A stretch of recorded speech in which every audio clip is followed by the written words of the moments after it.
हाँ,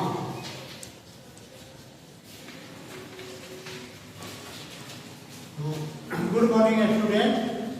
कल मैं आप लोगों को धातु और अधातु के गुणों के बारे में बताया, यानी उनके भौतिक और रासायनिक गुण बताया था। और आज हम लोग फिर धातु और अधातु के बारे में पढ़ेंगे, लेकिन आज पढ़ेंगे धातु और अधातु में अंतर। धातु और अधातु में अंतर। धातु और अधातु में अंतर। तो इसके लिए धातु और अधातु में भिन्न अंतर होते हैं, और इसके लिए हम लोग लिख देंगे एक तरफ धातु और एक तरफ अधातु। अब एक नंबर में धातु में जो अंतर है, धातु और धातु में अंतर तो भौतिक है ना, ये गुण के आधार पर। इसमें दो अंतर होगा, भौतिक गुण के आधार पर भी और रासायनिक गुण के आधार पर। तो पहले हम लोग लिखेंगे भौतिक गुण के आधार पर। भौतिक गुण के आधार पर नंबर एक में ये हो गया भौतिक गुण। भौतिक गुणों के आधार। तो नंबर एक में हो जाएगा कि धातु में चमक होती है। धातु में क्या होती है? चमक होती है, यानी धातुएं चमकदार होती हैं। धातुएं चमकदार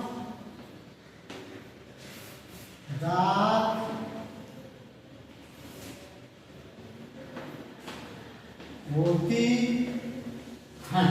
धातुएं चमकदार होती हैं और धातुएं चमकदार नहीं होती हैं। इसका एक नंबर होगा कि अधातुएं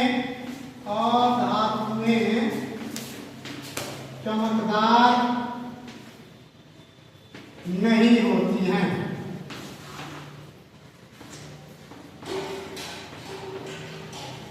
अधातुएं चमकदार नहीं होती हैं, लेकिन अपवाद होता है। अपवाद में होता है ब्रोमीन, आयोडीन और ग्रेफाइट।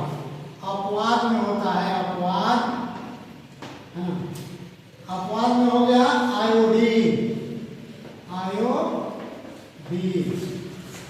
ये अधातु है, आयोडीन अधातु है, लेकिन ये चमकदार होता है ना। तो एक है ना गुण ये हो गया भौतिक गुण के आधार पर। दूसरा लिखेंगे कि और ये अधात्वद तथा तन्य होती हैं। ये अधात्वद तथा तन्य होती है। तन्य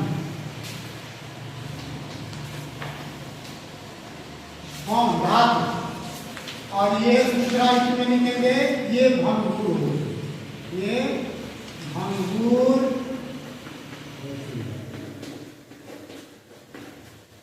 दो गुण हो गया है ना। धातु में ये अधात्वद तथा तन्य होती हैं, और अधातुएं जो होती हैं ये भंगुर होती हैं। ये भंगुर होती है। तीसरा हो जाएगा कि है ना, ये ऊष्मा और विद्युत के, ये ऊष्मा एवं विद्युत के सुचालक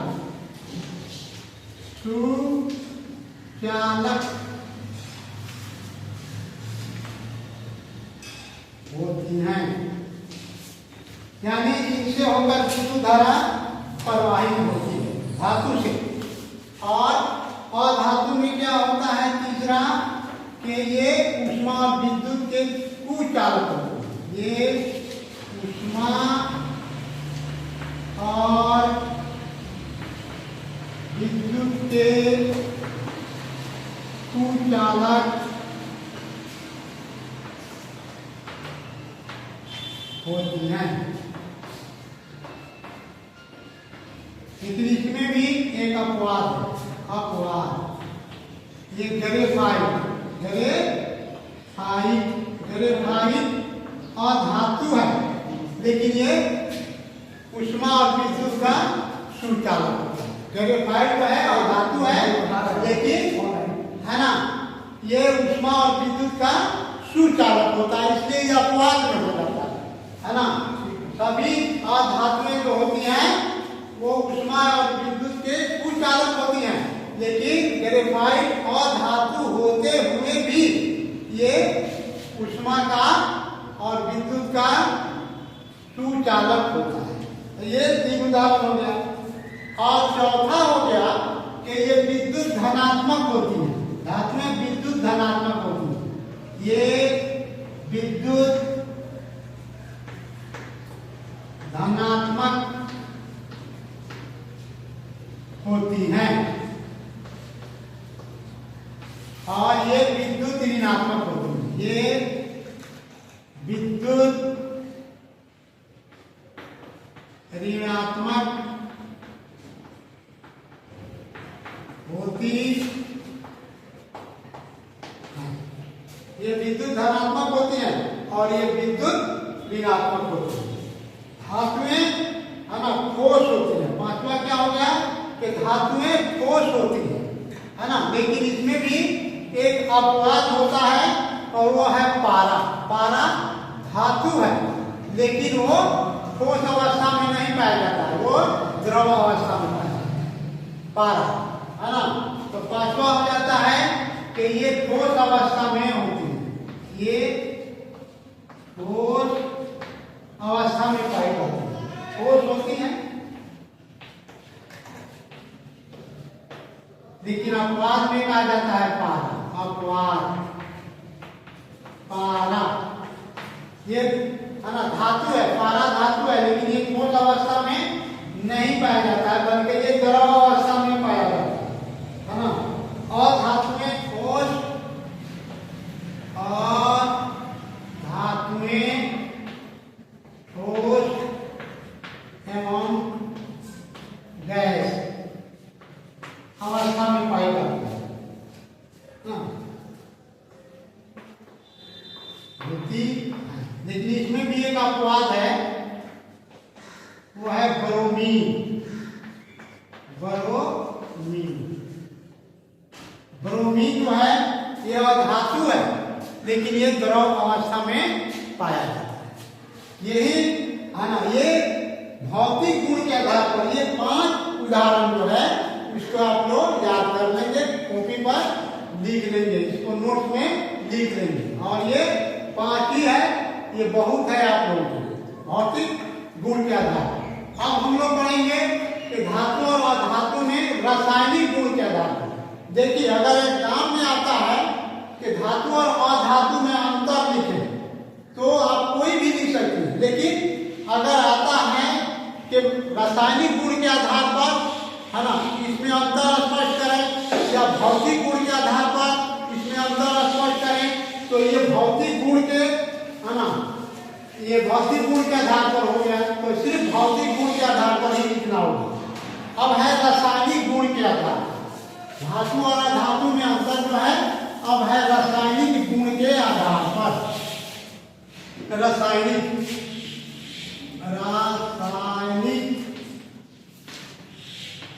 गुण के आधार पर, है ना।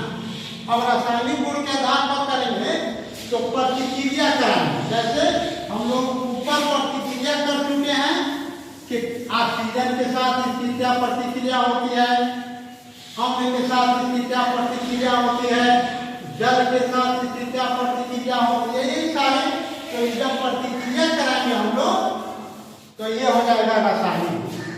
तो सबसे पहले ऑक्सीजन के साथ, है ना, पहला नंबर हो गया ऑक्सीजन के साथ, है ना। तो धातुएं जो है ऑक्सीजन से प्रतिक्रिया करती हैं, है ना, तो उनके क्षारीय ऑक्साइड बनाते हैं। धातुएं ऑक्सीजन के साथ अभिक्रिया करके धातुएं ऑक्सीजन से अभिक्रिया करके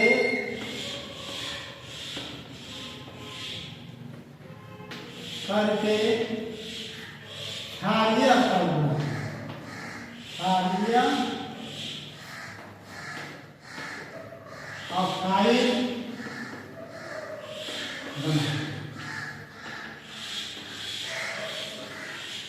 अब देखो क्षारीय ऑक्साइड बाद में अब देखिए कोई धातु का नाम लिखिए, कोई ले लीजिए, है ना। मान लेते हैं कि हम लोग ले लिए हैं जी मैग्नीशियम, और मैग्नीशियम का प्रतिक्रिया कराते हैं हम लोग ऑक्सीजन से, तो ये बन गया क्या, मैग्नीशियम ऑक्साइड MgO, ये बन गया MgO, है ना। अब इसी तरह Ca है प्लस O2, तो ये हो जाएगा CaO कैल्शियम ऑक्साइड। ये क्षारीय है, ये सब क्षारीय ऑक्साइड है। क्यों कि ये जल के साथ अभिक्रिया करके क्षार बनाता है, जल के साथ अभिक्रिया करके क्या बनाता है, क्षार बनाता है, इसलिए ये क्षारीय ऑक्साइड है ना। तो धातुएं जो है ऑक्सीजन में अभिक्रिया करके उनके क्षारीय ऑक्साइड बनाती है, और अधातुएं जो है ऑक्सीजन के साथ अभिक्रिया करके अम्लीय ऑक्साइड बनाती है। अधातुएं है ना, अधातुएं ऑक्सीजन और धातुएं ऑक्सीजन से अभिक्रिया करके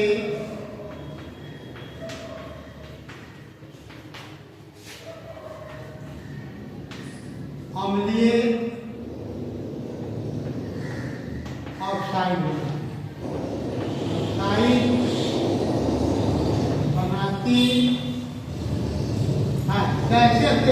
जैसे कोई धातु के नाम, मान लिया हमने लिख दिए कार्बन, कार्बन अधातु है, कार्बन की प्रतिक्रिया ऑक्सीजन से कराएंगे तो ये बन जाएगा CO2।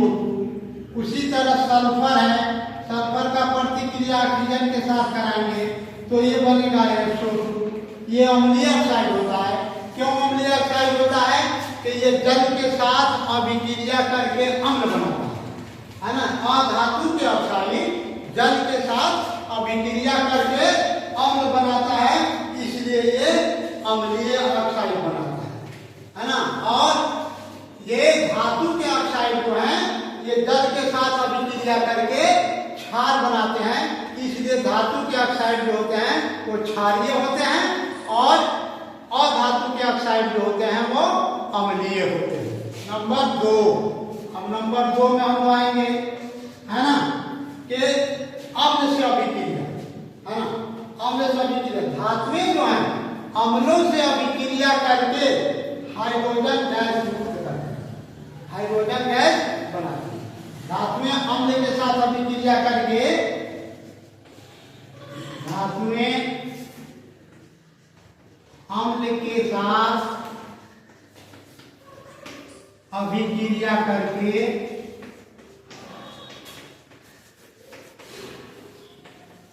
हाइड्रोजन गैस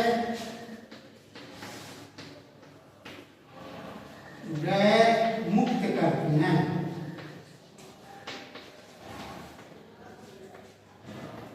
मुक्त करती हैं। जैसे देखो कोई अधातु को लिखो, कोई अधातु लिखो, है ना। मान लो कि हम लोग लिख दिए, है ना, Mg, ये धातु है, और अम्ल ले लो। अम्ल में बताया तुम लोगों को, पहले मैं बताया था कि 3 अम्ल ज्यादा इंपॉर्टेंट हैं जो रासायनिक प्रतिक्रिया में भाग लेते हैं। वो 3 में से छोड़ो 2 ही ले लो। तो एक होता है HCl हाइड्रोक्लोरिक अम्ल, और एक होता है सल्फ्यूरिक अम्ल। तो हाइड्रोक्लोरिक अम्ल के साथ प्रतिक्रिया कराते हैं तो ये बन जाएगा MgCl2 और प्लस H2। देखो ये हाइड्रोजन बन, हाइड्रोजन का ग्रुप हो रहा है ना। या अब कोई ले लो, देखो ये हम ले लेते हैं Zn, ये भी धातु है, और इसका प्रतिक्रिया तुम H2SO4 से करा दो, है ना। ये है सल्फ्यूरिक अम्ल, H2SO4 क्या हो गया, सल्फ्यूरिक अम्ल। तो ये बना देगा ZnSO4 और प्लस H2। यानी हाइड्रोजन गैस मुक्त होगी। लवण बनेगा लेकिन हाइड्रोजन गैस मुक्त होगी। ये है ना धातु के साथ अम्ल की अभिक्रिया। अब है अधातु के साथ अम्ल की अभिक्रिया कराओगे तो क्या होता है ना कि ये हाइड्रोजन गैस मुक्त नहीं करती है। अधातुएं अम्लों से अभिक्रिया कर अधातुएं अम्ल से अभिक्रिया कर हाइड्रोजन गैस मुक्त नहीं करती, मुक्त नहीं।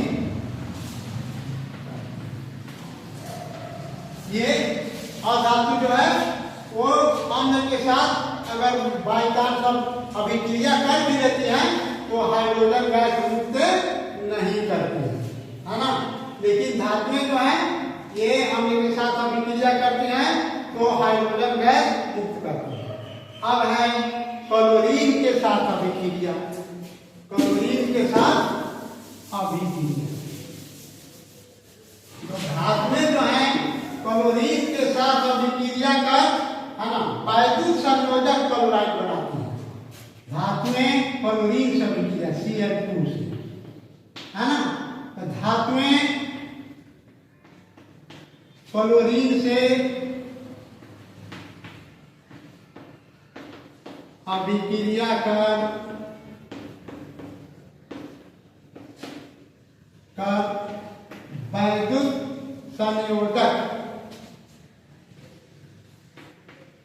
वैद्युत संयोजक क्लोराइड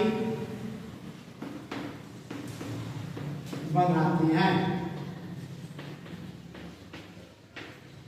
है ना। अब देखो अब है ना ये Na है सोडियम धातु है और ये क्लोरीन से प्रतिक्रिया कराओगे तो ये बन जाएगा NaCl है ना। ये वैद्युत संयोजक क्लोराइड है। वैद्युत संयोजक क्लोराइड जो बनता है उसमें एक धातु रहेगा और अधातु और ये है ये और एक ले लो Ca है और ये क्लोरीन है तो ये बनेगा CaCl2। ये दोनों जितना धातु के साथ क्लोरीन की अभिक्रिया कराओगे जो भी क्लोराइड बनेगा वो है वैद्युत संयोजक क्लोराइड। वो क्या है वैद्युत संयोजक क्लोराइड क्योंकि इसमें एक तत्व जो होता है इलेक्ट्रॉन होता है और दूसरा जो होता है इलेक्ट्रॉन ग्रहण करता है। तो जो इलेक्ट्रॉन होता है और ग्रहण करता है उस तरह जो है ना क्लोराइड बनता है वो कहलाता है वैद्युत संयोजक क्लोराइड। और अधातुएं जो है ना ये क्लोरीन से संयोजक क्लोराइड बनाते हैं। ये संयोजक क्लोराइड अधातुएं क्लोरीन से अभिक्रिया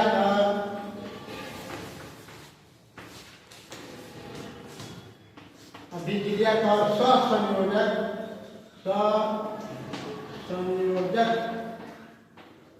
क्लोराइड बनाते हैं।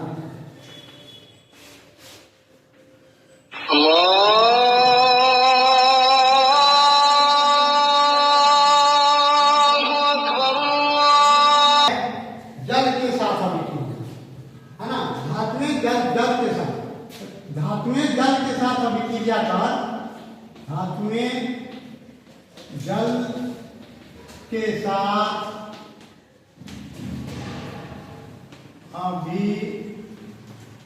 अभिक्रिया कर उनके ऑक्साइड या हाइड्रोक्साइड बनाती हैं और हाइड्रोजन गैस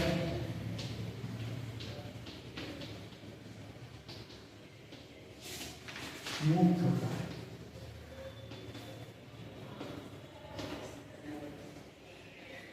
कल दिनों में बताया था कि जल के साथ अभिक्रिया, तो धातुएं जो हैं ये ठंडा जल, गर्म जल और भाप तीनों के साथ अभिक्रिया करती हैं। तो जो ज्यादा क्रियाशील धातुएं हैं वो ठंडा जल से ही है ना अभिक्रिया करती है ना। तो ठंडा जल से जब अभिक्रिया करती हैं तो ये बन जाता है हाइड्रो ऑक्साइड, हाइड्रो ऑक्साइड। और जब है ना भाप के साथ अभिक्रिया करती हैं तब वो बन जाता है ऑक्साइड, सिर्फ बनता है उनके ऑक्साइड। तो कुछ दिन बताया था कि ये धातुएं जो हैं वो क्रियाशील धातुएं, वो जल के साथ जो अभिक्रिया करती हैं तो ठंडा जल के साथ भी अभिक्रिया करती हैं, गर्म जल के साथ भी अभिक्रिया करती हैं, और कोई धातु जो है वो सिर्फ भाप के साथ अभिक्रिया करता है। तो जो धातुएं ठंडा जल और गर्म जल के साथ अभिक्रिया करती हैं वो हाइड्रो ऑक्साइड बनाती हैं और हाइड्रोजन गैस मुक्त होता है। और जो धातुएं भाप के साथ अभिक्रिया करती हैं तो वो उनके ऑक्साइड बनाती हैं और हाइड्रोजन गैस मुक्त होता है। इसमें भी हाइड्रोजन गैस मुक्त होता है और उसमें भी हाइड्रोजन गैस, दोनों में।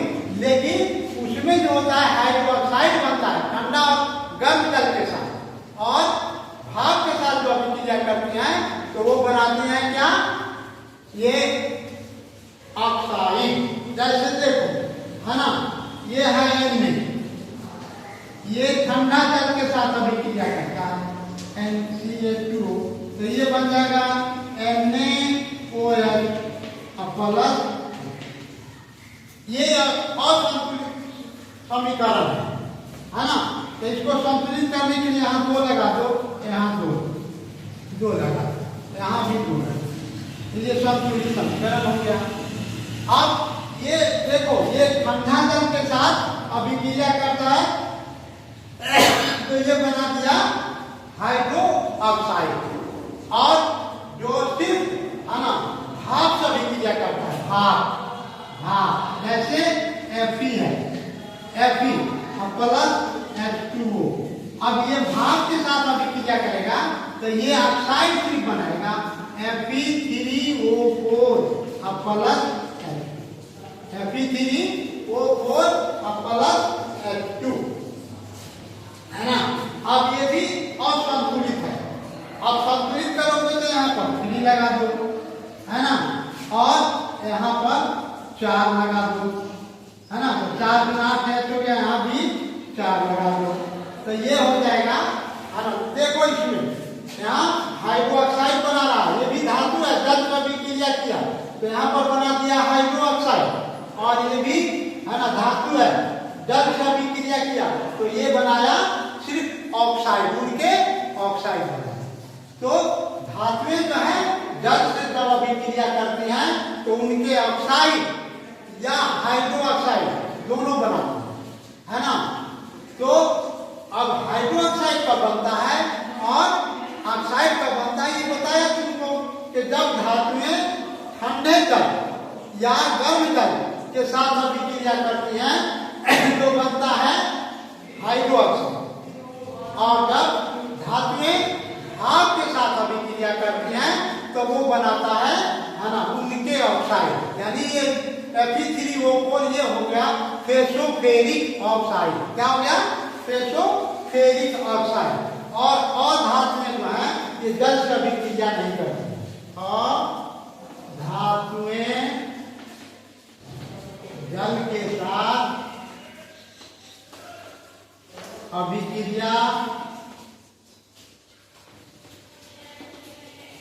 नहीं करती हाँ।